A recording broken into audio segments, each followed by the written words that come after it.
"Ma'am, this lounge is for premium guests only."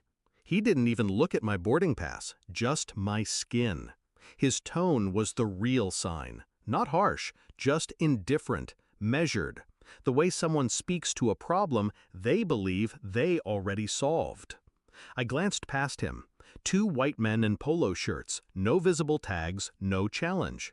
They walked in. I stayed outside. I let silence fill the space between us. He shifted on his feet. My boarding pass, first class, Group 1, Platinum member status, remained untouched in my hand. I could have made a scene, could have raised my voice. Instead, I looked at the name on his badge. Reed. Then I smiled. It was not a happy smile. It was the smile I wear when I decide not to forgive. I was supposed to be invisible. That's what Reed saw. A black woman alone. No makeup, no diamonds, no entourage. Just tailored slacks, a quiet posture, and the kind of confidence he mistook for passiveness. He didn't know my face, and that told me everything. Because the firm I built, Shift Global, was contracted with this airport's holding group for all international branding, outreach, and crisis control. Their last 3 campaigns, mine. The public apology from the CEO about environmental pledges, ghost-written by me. Their image, curated by my hands. I knew they were preparing to renegotiate. I knew the PR team had been quietly leaking data to a rival firm, whispering that my work was too urban, too aggressive, not a good face for expansion. But I was still the power behind the curtain. Until now.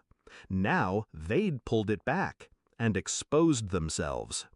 I didn't board immediately. I sat, coffee in hand, calm as rain.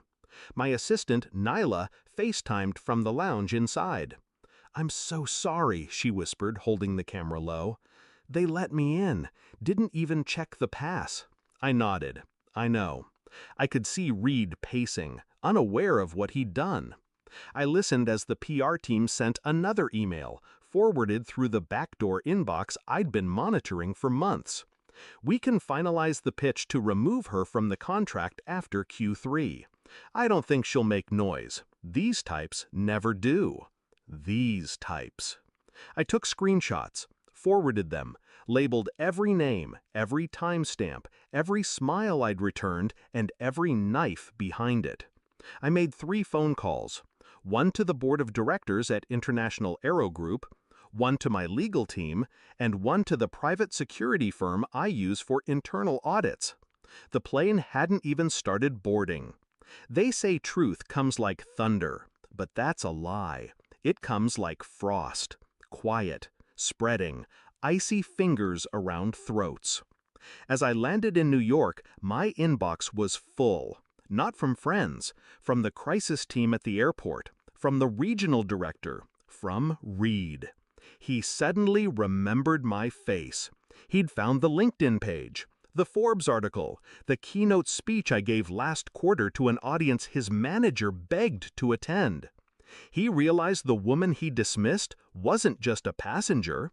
I was the architect of their survival. And now I was removing the scaffolding. The PR team's internal chat logs were exposed. Their backdoor deals forwarded to their competitors.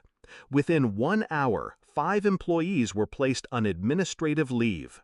By the second hour, a public statement was drafted by my replacement team. I didn't even need to write it. I just approved it. With one word, proceed. They begged for a meeting, so I gave them one, a conference call, cameras on, their faces pixelated, voices strained. The head of PR, Scott, started apologizing before the call even began. This was a terrible mistake. No, I cut him off. This wasn't a mistake. This was policy. Dressed in discretion. Executed by men like Reed. Reinforced by people like you. He swallowed hard. I didn't raise my voice. I never do. "I've already signed a new contract with your competitors," I said. "They offered more, and more importantly, they listen." But what about the current quarter? Terminated. Effective immediately. They stared. Some shocked. Others angry. All helpless. I clicked a file open and dragged it into the call window. Security footage. Reed waving two men in, turning me away, ignoring my pass. This, I said, is your legacy. They didn't respond, and I didn't wait for them to. I stood in the terminal the next day.